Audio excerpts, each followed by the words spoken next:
สามพูนสุวิสุทธาสันดานตัดมู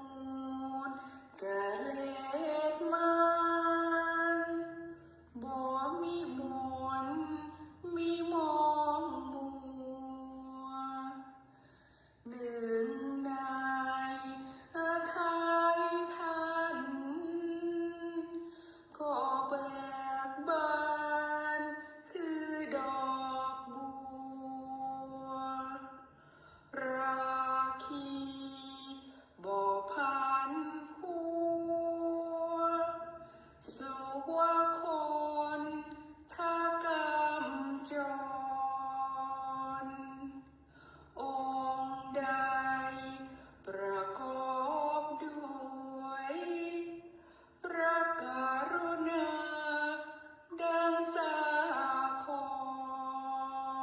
รโปรดหมู่ประชากรมาละโอคากันดานชี้ทางบรรเทาทุกข์และชี้สุขเกษมสารชี้ทางพระนรพานอันพ้นโศกวิโยคภัยพร้อมเป็นจะพิทักษ์จักสุจรัตวิมลใสเห็นเหตุที่ไกลไกลก็เจนจบประจักษ์จริงกำจัดน้ำใจหยาบสันดานบาปแห่งชายหญิงสัตว์โลกได้พึงพิงมาละบาปบำเพ็ญบุญข้าขอประนอบน้อมศิระเปล่าบังคมคุณสัมพุทธการุณยภาพนั้นนิรันดร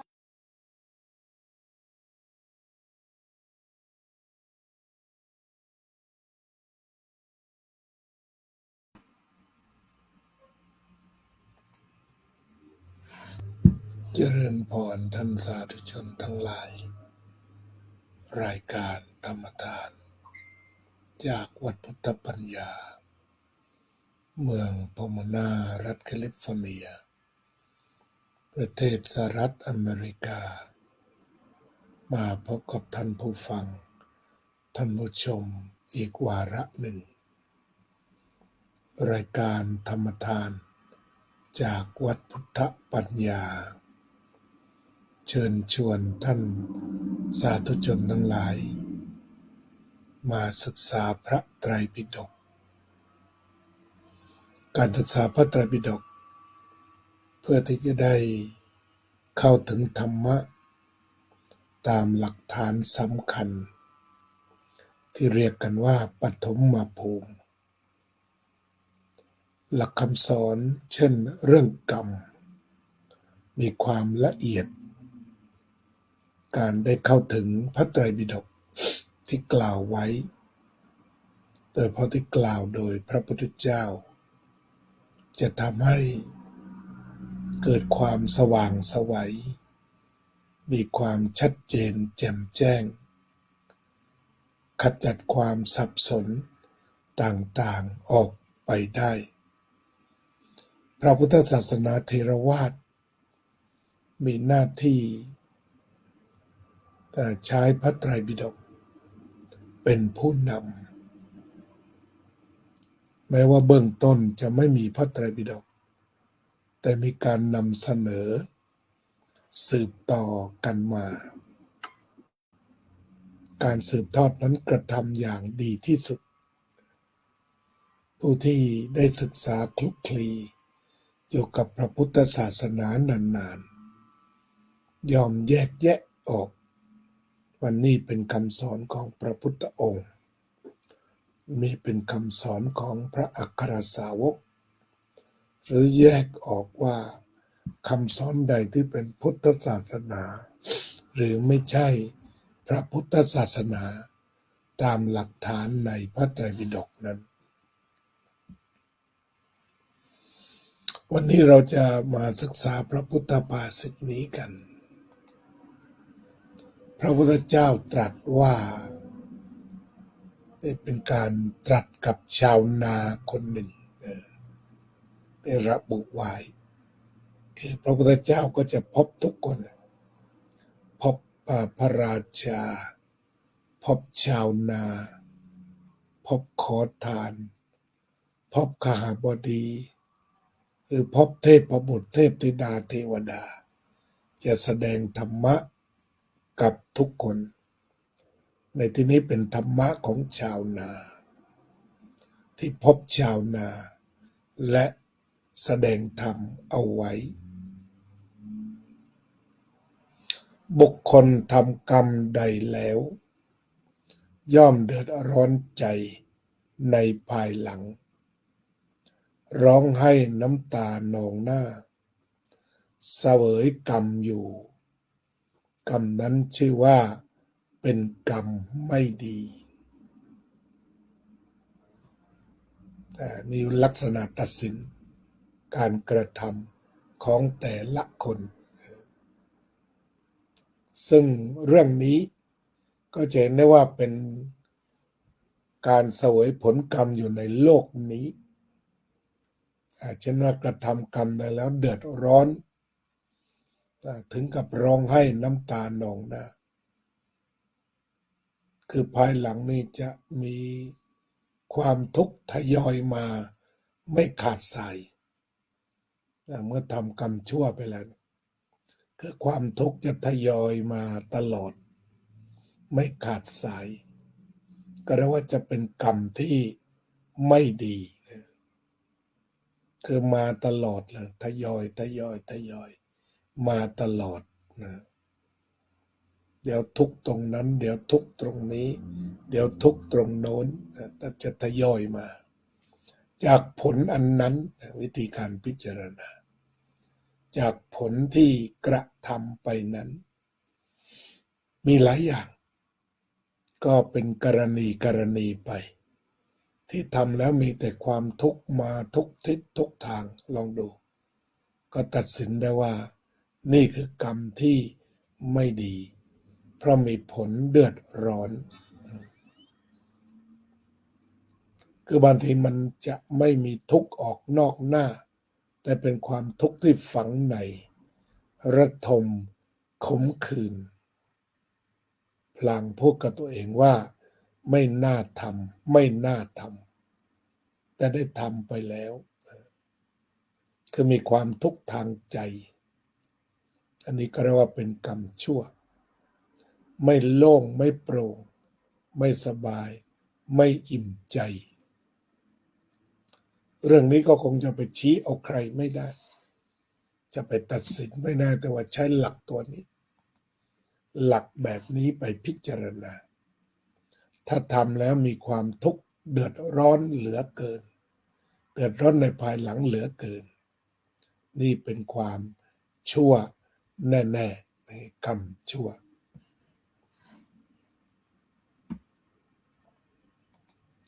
นี่พระองค์ตรัสกับชาวนา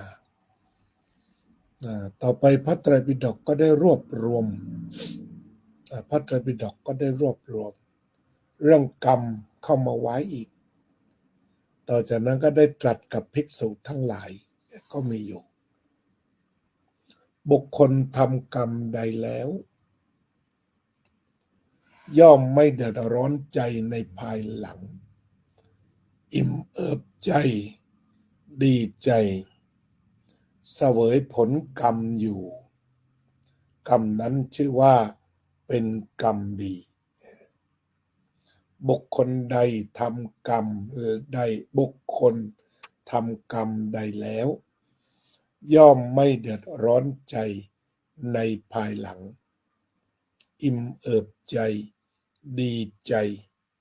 เสวยผลกรรมอยู่ กรรมนั้นชื่อว่ากรรมดี ทีนี้คำว่ากรรมก็คือการกระทำหรือพูดหรือคิด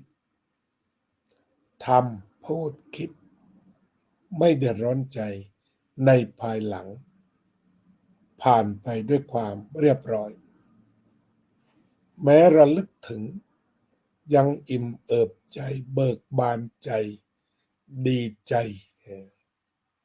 อิ่มเอิบใจเบิกบานใจดีใจ ก็ชื่อว่ากรรมนั้นเป็นกรรมดี นี่ก็เป็นหลักธรรมที่สำคัญ หลักแห่งการมาพิจารณา กลับมาดูว่าทำแล้วเดือดร้อนหรือไม่เดือดร้อน เดือดร้อนใจตนเองหรือว่าคนข้างเคียง เดือดร้อนตอนกระทำกำลังกระทำแล้ว ก็พิจารณาทั้งสามการ ก่อนทำเป็นทุกข์หรือไม่กำลังทำเป็นทุกข์หรือไม่ทำแล้วเป็นทุกข์หรือไม่หลังจากทำไปแล้วทุกข์หรือไม่มองไปไม่มีทุกข์เลยก็ลงมือทำอย่างเต็มที่แต่ถ้าคิดไปมองเห็นผลในอนาคตเรียกว่ามีความทุกข์รออยู่หลายอย่างแล้วไม่ลงมือกระทำเคยมีคนเคยเล่าให้ฟังชีวิตเดินเข้าตาจนก็มีคนมาขอว่าให้ไปช่วยขนยาบ้าให้หน่อยจากจุดหนึ่งไปสู่จุดหนึ่งมีราคาเป็นแสนโดยผู้ให้ผลบอกว่าหน้าตาดีในสังคมยังไม่เคยทำชั่วแล้วก็ดูท่าทางจะใจบุญซะด้วยถ้าขนแบบนี้ไปสบายไม่มีใครสงสัยอันนั้นฝ่ายคนพาลเข้ามาชวนหลายครั้งแต่ทีนี้เขาเล่าให้ฟังว่าก็นั่งพิจารณาปัจจุบันนี้ก็มีความทุกข์อยู่แล้วพ่อแม่ก็ทุกข์แต่ว่าก็ไม่มากนักมีความทุกข์พอจะช่วยจะดูจะแลกันไปได้ที่ถ้าว่าเกิดไปขนยาบ้าเนี่ยได้แสนได้200,000แต่ว่าความทุกข์รออยู่ข้างหน้าพลาดนิดเดียวเข้าคุกทันทีคือจากการจะได้เงินแสนมาจ่ายอาจจะจ่ายมากกว่านั้นหรือทั้งชีวิตคิดไปคิดมาคิดไปคิดมาก็ปฏิเสธไปได้นี่เรียกว่ายังมีบุญมากคือก่อนทำก็เป็นทุกข์ก็คิดเรื่องทุกข์ถ้าเกิดผิดพลาดขึ้นมาเราก็ทุกข์พ่อแม่ก็ทุกข์ญาติพี่น้องก็พากันเป็นทุกข์เรียกว่าเป็นทุกข์หมู่ไปเลยลงเป็นทุกข์กว่าความทุกข์ลงไปไม่มีใครทำให้นอกจากทำเองคิดดังนั้นก็เลยก้มหน้าก้มตาหาเงินปลดหนี้ปลดสินไปตามที่จะพึงมีแต่ไม่ไปกระทำชั่ว อันนี้ก็เรียกว่าปัจจุบันนี้มีหลายท่านหลายคนที่ตกอยู่ในระหว่างอันตรายจะต้องมีภูมิธรรมมีภูมิธรรมคือมีภูมิธรรมะอยู่ภายในใจคอยเตือนแบบนี้เรียกว่ามีบุญแล้วมีบุญคอยเตือนสติว่าอย่าหลงอย่าพลีผลามลงไปทำแบบนั้นเพราะว่ามีความทุกข์อยู่ตลอดอันนี้ฝ่ายคนที่ทำชั่วพอคิดแล้วมันมีแต่ความทุกข์จากตรงนั้นความทุกข์จากตรงนี้เรื่องขนยาบ้าเนี่ยแค่คิดมันก็ทุกข์แล้ว มันจะต้องผ่านด่านจะต้องถูกจับแล้วก็ไปอยู่ในคุกมันมีความทุกข์ขนาดไหนหมดอิสรภาพแล้วในคุกก็ไม่ได้ติดกันง่ายๆจะต้องคดีไปสิ้นสุดที่ศาลแม้จะรับสารภาพเสียสิ้นแต่ประการใดแต่ก็จะต้องไปติดคุกอยู่ดีติดมากติดน้อยก็ต้องใช้เวลาทุกทั้งนั้นเสวยทุกทั้งนั้นแต่ถ้ามองเห็นแล้วตัดอกุศลจิตตั้งแต่ต้นว่าเห็นอนาคตเลยถ้าไปทำแบบนั้นความทุกข์รออยู่ข้างหน้าแล้วก็ถอนตัวถอนใจเรียกว่าเนกขัมมะนิสสรณะในธรรมะนี่พระพุทธองค์ก็สอนเหมือนกันให้พิจารณาเวลาจะทำจะพูดจะคิดใดๆก็พิจารณาโดยการพิจารณาว่าการทำการพูดการคิดนั้นมีความทุกข์หรือเปล่าว่าก็มองไปมองชัดเจนไปถ้ามันทุกข์ตั้งแต่ต้นมันก็เลิกทันทีคือไม่ต้องเดาที่เรียกว่ามีชีวิตอยู่ด้วยปัญญาเห็นอนาคตแหละก็เหมือนกับคนที่ทำดีทั้งหลายเห็นอนาคตมีหลายๆท่านอายุมากๆทำงานนี้มาเหนื่อยหาเวลานอกเวลาทำงานไปเรียนเพื่อการเปลี่ยนอาชีพใหม่อาจจะหนักกายแต่ก็สบายใจมีเรื่องหนึ่งที่เคยเขียนเอาไว้ว่าเคยไปประชุมวันวิสาขบูชาที่มหาวิทยาลัยUCLA University of LA UCLA University of California นะ LA จะขึ้นด้วย UC Berkeley UC Davis ก็จะชื่อคล้ายๆอย่างนั้นก็มีผู้อภิปรายหลายคนมีท่านผู้หนึ่งเป็นชาวเวียดนามอายุก็มากตามสมควรคงจะ60กว่าสมัยที่ไปฟังท่านเป็นผู้พิพากษาหัวข้ออภิปรายก็คือว่าพุทธานุสติช่วยชีวิตอย่างไรแต่ละคนก็มีประสบการณ์เรื่องพุทธานุสติในเชิงปฏิบัติในเชิงภาวนาส่วนท่านผู้พิพากษาชาวเวียดนามท่านนี้ท่านก็ได้เล่าให้ฟังว่าท่านเป็นผู้อพยพสงครามเวียดนามแล้วก็มาอยู่ในศูนย์อพยพประเทศไทยสมัยนั้นมีชาวเวียดนามมาอยู่ศูนย์อพยพประเทศไทยมากก่อนจะไปโลกที่3ท่านบอกว่าในวันที่เวียดนามแตกบ้านแตกสะแรกขาดที่พยายามจะหนีออกมาได้ข่าวคราวว่าประเทศไทยเป็นผืนแผ่นดินที่ต้อนรับทุกคนไม่มีสมบัติอะไรมีแต่พระพุทธรูปความยาวความสูงประมาณ1 คืบ พอจะถือได้เป็นพระพุทธรูปเล็กๆที่เคยไหว้มาแต่เด็กคือในครอบครัวนั้นตั้งแต่โตมาก็ให้กราบพระนี่แหละคงจะสอนแบบเด็กบ้านเราเนี่ยให้กราบพระพุทธพระธรรมพระสงฆ์พ่อแม่ครูบาอาจารย์ก็บอกว่ารู้สึกว่าคือมันสนิทกับพระรูปนี้ว่างั้นมันก็ไม่มีสมบัติอะไรให้อุ่นใจก็มีนี่แล้วอธิษฐานจิตว่าอะไรจะหายแต่พระต้องอยู่ก็เดินทางมาจนกระทั่งขึ้นมาจากทะเลได้สำเร็จก็สวดไปเรื่อยนึกถึงพุทธานุสติ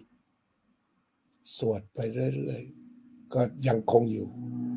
จะไปอยู่ที่ไหนตกระกำลำบากไม่ทิ้งต้องมีที่วาง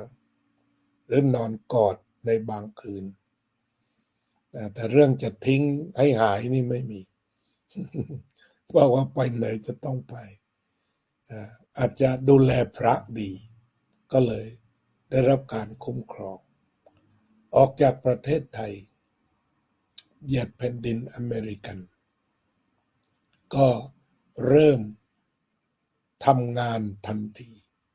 ในวัยหนุ่มอายุ20กว่าก็ทำงานทันทีทำทุกอย่าง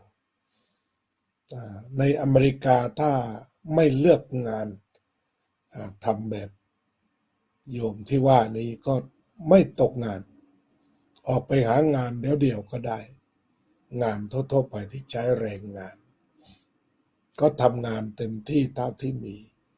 จนพอที่จะได้ค่าเช่าบ้านค่าอาหารในห้องที่ไปแบ่งเช่าของคนอื่นเล็กๆโดยถือคติว่าเอาพอนอนได้นอนหลับสักหน่อยตื่นเช้าอาบน้ำอาบท่าได้ก็ออกจากบ้านเพื่อนก็เห็นออกเห็นใจให้เช่าบ้านอยู่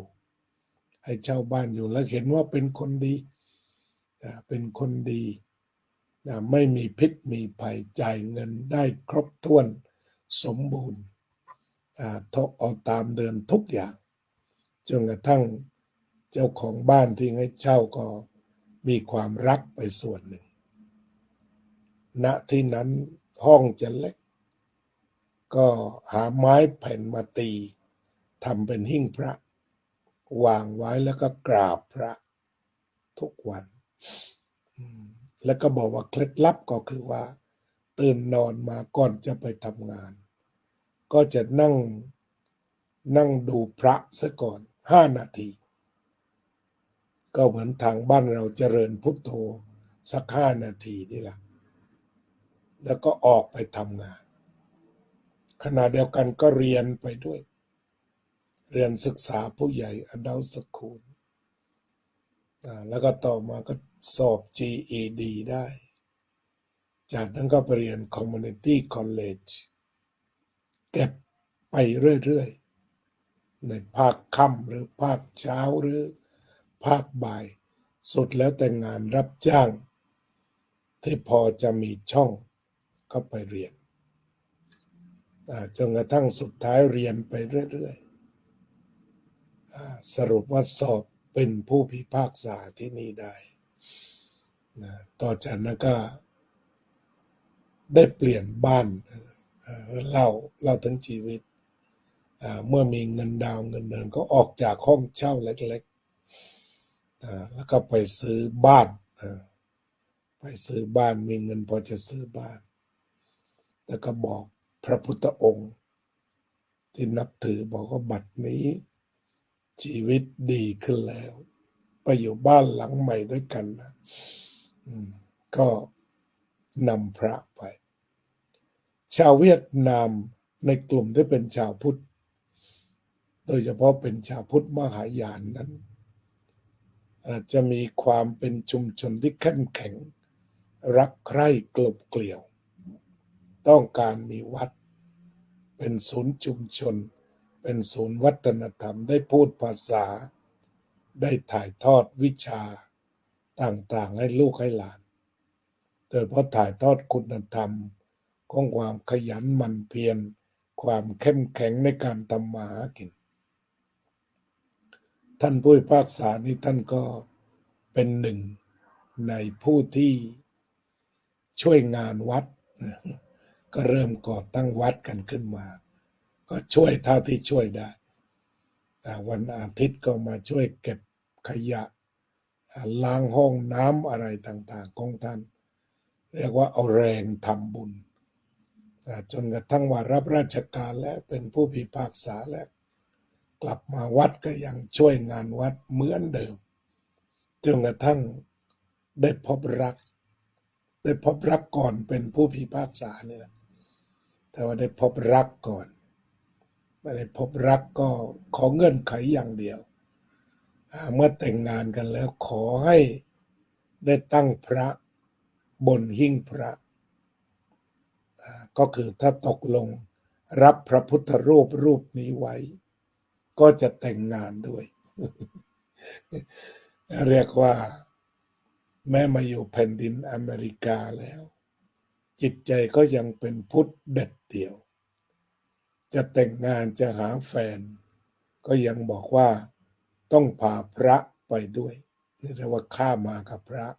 อย่างแท้จริงนี่ฟังแล้วก็น่าซาบซึ้งในศรัทธาอันมั่นคงในพระพุทธศาสนาแล้วก็เป็นผู้มีบทบาทในเรื่องการขับเคลื่อนพุทธศาสนาในลอสแองเจลิสและก็ในเมืองใกล้เคียงทุกๆครั้งที่มีกิจกรรมท่านและภรรยาจะไปช่วยก็เป็นว่าโชคดีที่เป็นคนวัดด้วยกันเป็นคนวัดคนทุ่มเทคนที่มีศรัทธาตัวอย่างที่ยกมานี่ก็หมายถึงว่าคนที่ทำกรรมดีอาจจะหนักอาจจะเหนื่อยอาจจะเป็นกรรมกรด้วยต้องเรียนด้วยหนักถ้าดูแล้วหนักทั้งสมองแต่ใจไม่หนักมองเห็นอนาคตที่รุ่งเรืองของตนว่าเอาละถ้าผ่านด่านนี้ไปได้เห็นแสงสว่างแน่อันนี้ก็คนทำดีคือก่อนที่จะทำนี่ก็มองเห็นแล้วว่าหนักก็หนักแต่ว่าอนาคตต้องดีเมื่อวาดฝันแล้วก็เดินไปตั้งใจทำงานพอมีเงินค่าเล่าเรียนทีละเล็กทีละน้อยไปเรื่อยหลายปีก็ได้จนไปถึงฝั่งฝันแล้วก็สุดท้ายเกษียณได้เป็นอย่างดีอันนี้ก็ถือว่าทำดีแล้วก็เสวยผลกรรมดีขณะที่พูดนั้นก็เรียกว่ายิ้มอิ่มเอิบเรียกน้ำตาของคนทั้งหอประชุมน้ำตาในความศรัทธาในองค์พระสัมมาสัมพุทธเจ้าในพระคุณนั้นพระพุทธรูปก็เป็นสัญลักษณ์แห่งพระมหากรุณาคุณวิสุทธิคุณและพระปัญญาคุณถ้าหากรักเคารพจริงๆมีศรัทธาตั้งมั่นก็จะเป็นที่พึ่งอันไม่ออกนอกลู่นอกทางเดินดิ่งไปสู่ทางที่ดีและเจริญนั้นเราจะทบทวนกรรมของเราอีกครั้งหนึ่งนะก่อนจะปิดรายการกรรมนี้ก็มีข้อความว่าบุคคลทำกรรมใดแล้วย่อมเดือดร้อนในภายหลังร้องไห้น้ำตาหนองหน้าเสวยผลกรรมอยู่กรรมนั้นชื่อว่าเป็นกรรมไม่ดีเห็นอยู่แล้วว่าทำกรรมนี้แล้วมันจะติดขัดจะได้รับโทษอย่างนั้นอย่างนี้ก็ละการกระทำมาดูกรรมดีบุคคลทำกรรมใดแล้วย่อมไม่เดือดร้อนใจในภายหลังอิ่มเอิบดีใจเสวยผลกรรมนั้นชื่อว่าเป็นกรรมดี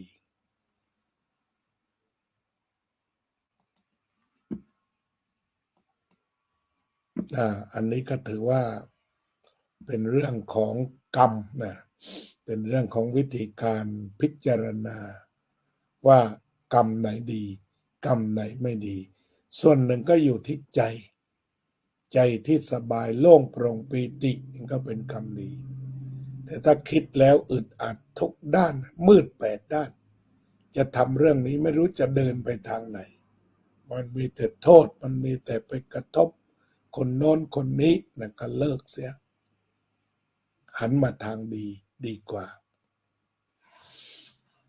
เจริญสมาธิภาวนากันเนาะ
สัพเพ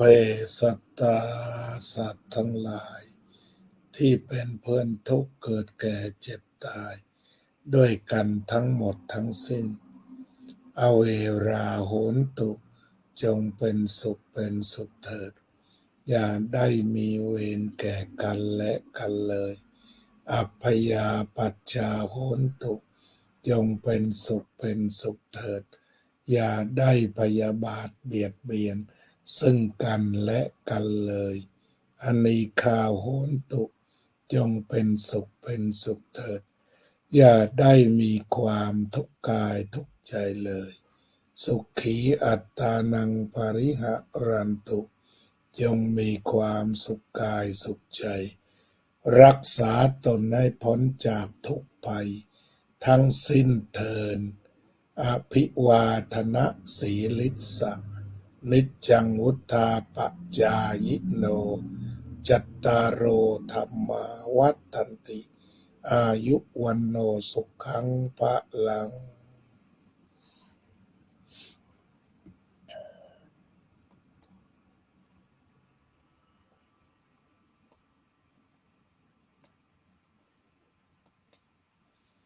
สวัสดีครับท่านอาจารย์สาธิตธีรปัญโยครับ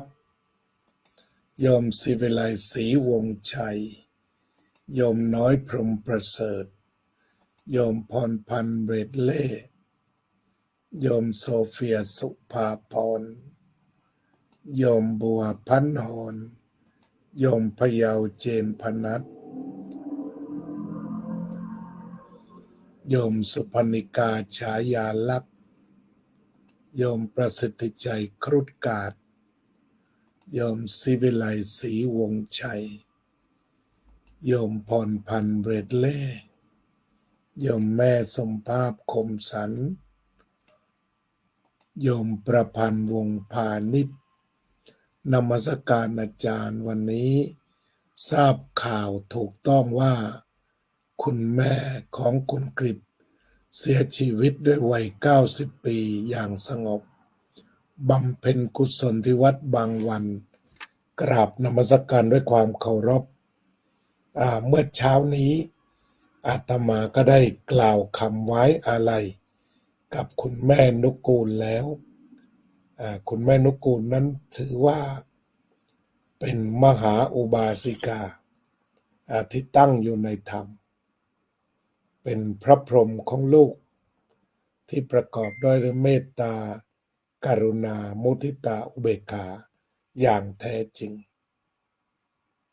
ไปสวนโมกขนามันตั้งแต่รอบที่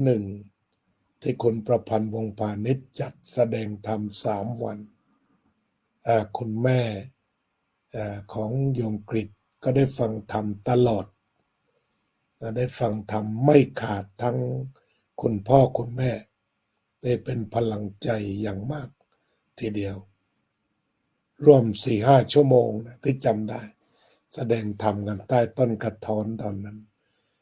คุณแม่ฟังไม่ขาดแล้วก็เย็น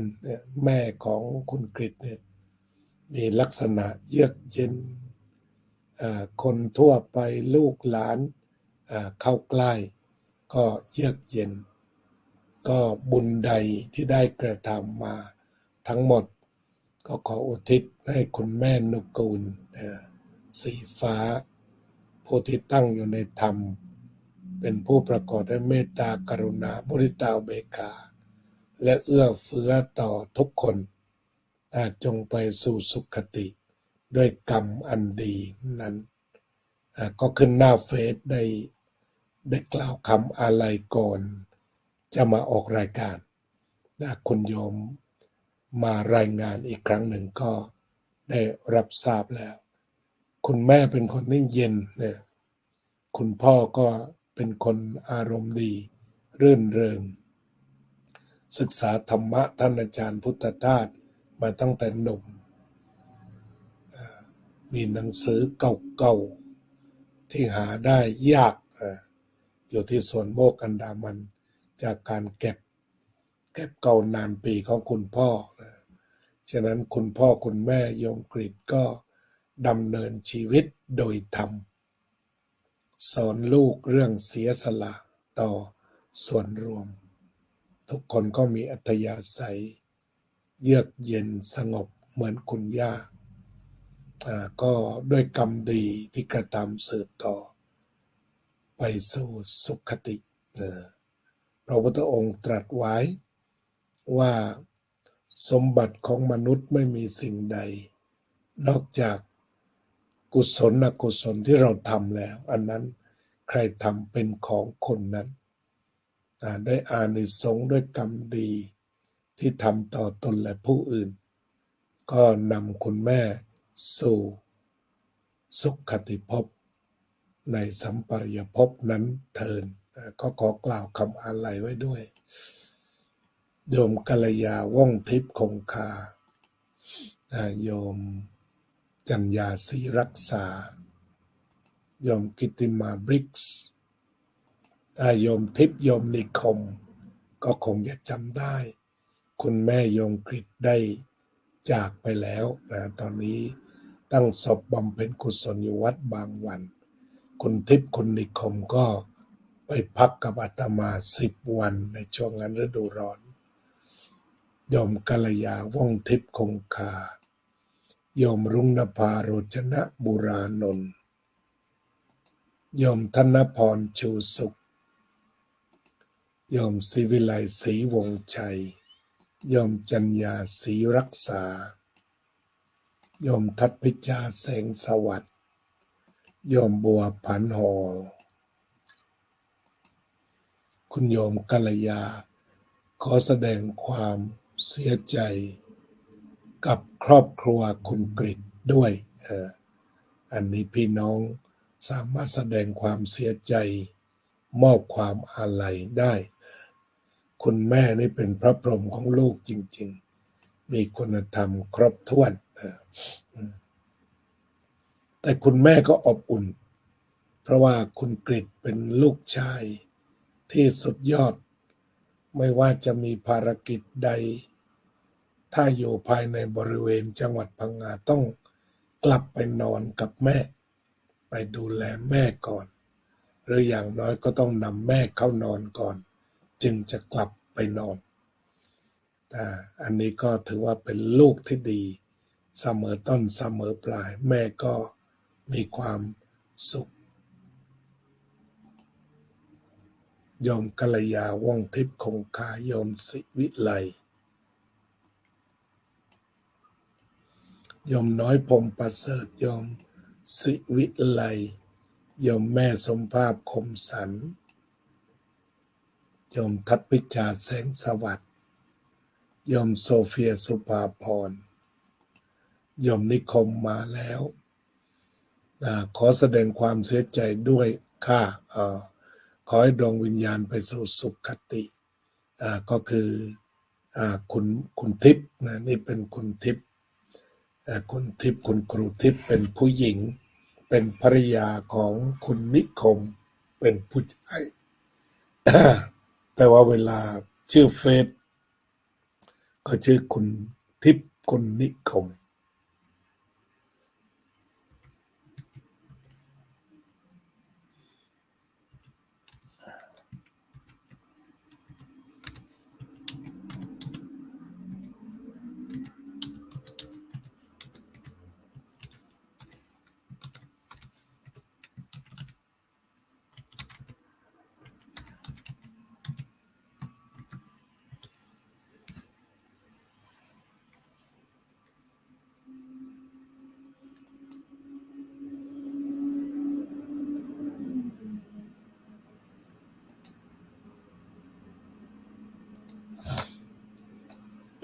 ก็ต้องขอบคุณ ญาติโยมสาธุชนทุกท่านที่เอ่ยนามมาร่วมกันศึกษาพระไตรปิฎกในวันนี้